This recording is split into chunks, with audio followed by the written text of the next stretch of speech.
Samantala, mga sirang daan sa Glan, Sarangani na natiling hamon sa paghatid ng tulong. Ang detalye, mula kay Kapar Daniela Paulite.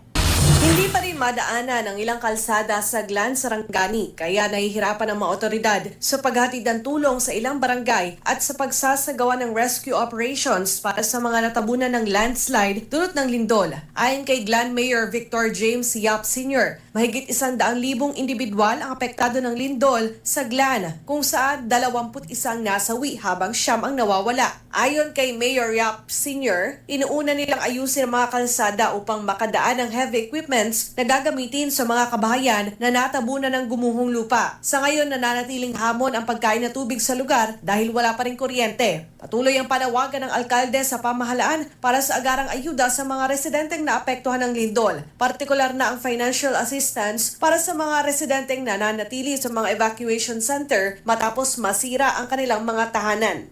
Number one po na kailangan ng bayan ko is tulong from the national government kasi hindi po namin kaya sa bayan namin kasi maliit lang po ang pera ng bayan namin po, sir. So ang aming calamity fund, quick response money is only 10 million po. So hindi ko po alam kung paano pagkakasyahin. Nananatiling nasa state of calamity ang buong probinsya ng Sarangani matapos ang mapaminsalang magnitude 7.8 na lindol. Para sa Diyos at sa Pilipinas kong mahal, Daniela Paulite, SMNI News.